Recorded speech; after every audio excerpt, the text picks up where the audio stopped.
अस्सलाम वालेकुम व्यूवर्स, मैं हसीब अहमद आपसे मुखातिब हूँ। आपको वेलकम करता हूँ अपने YouTube channel first aid pharmacy पे। आज की अपनी इस वीडियो में मैं रिव्यू करूँगा बिस्मॉल सिरप का। आज हम इसके फ़वाइद के बारे में जानेंगे, इसके नुकसानात या साइड इफ़ेक्ट्स क्या देखने में मिल सकते हैं, तरीका इस्तेमाल क्या है और किन किन कंडीशंस में आप इसका इस्तेमाल कर सकते हैं। ये सारी डिटेल्स आपको इस वीडियो में मैं आज दूँगा। लेकिन उससे पहले आपसे गुजारिश करूँगा कि अगर आप मेडिसिन से रिलेटेड इन्फॉर्मेटिव वीडियोज़ देखना पसंद करते हैं तो मेरे इस चैनल को सब्सक्राइब ज़रूर करें और बेल आइकन को भी लाजमी दबाएं ताकि मेरी आने वाली इन्फॉर्मेटिव वीडियोस आप तक पहुंचती रहें। तो चलते हैं अपने टॉपिक की तरफ। ब्रांड नेम है जी इसका बिस्मॉल, जिसको बना रहा है जी मैक्टर फार्मा, एक अच्छा फार्मा है। कीमत की बात की जाए तो 108 रुपये में ये आपको 120 ml के पैक में पाकिस्तानी मार्केट से आसानी से मिल जाता है। अभी अगर बात की जाए इसकी कंपोजिशन की तो इसके अंदर मौजूद है बिस्मथ सब सैलिसाइलेट।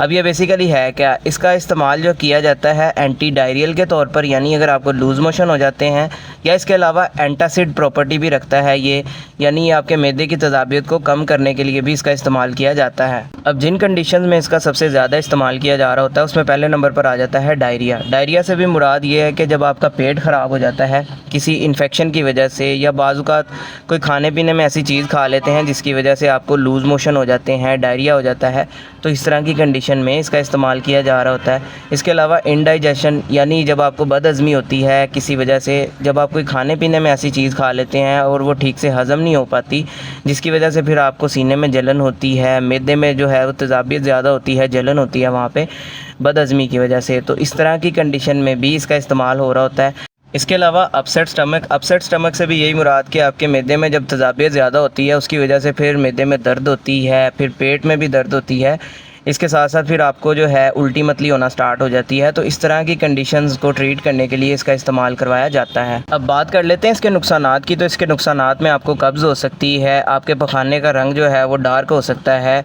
या इसके अलावा आपकी ज़ुबान की रंगत जो है वो चेंज हो सकती है। तो इस तरह के साइड इफ़ेक्ट जो हैं इसमें देखने को मिलते हैं। अब बात कर लेते हैं इसके तरीका इस्तेमाल या डोजेज के बारे में। तो सबसे पहले 3 साल से कम उम्र बच्चों में आपने इसका इस्तेमाल नहीं करना। इसके अलावा 3 साल से लेकर 6 साल के बच्चों में 1 चाय वाला चम्मच, 6 साल से लेकर 9 साल के बच्चों में 2 चाय के चम्मच, इसके अलावा 9 साल से लेकर 12 साल के बच्चों में 1 खाने वाला चम्मच, और जो बालिग हैं उनमें इसका इस्तेमाल 2 खाने वाले चम्मच, दिन में 3 से 4 मरतबा इसका इस्तेमाल किया जाता है, या जिस तरह से आपके डॉक्टर्स आपको प्रिस्क्राइब करेंगे आपने वैसे ही इसका इस्तेमाल करना है ताकि आपको बाद में किसी किस्म का साइड इफ़ेक्ट देखने को ना मिले।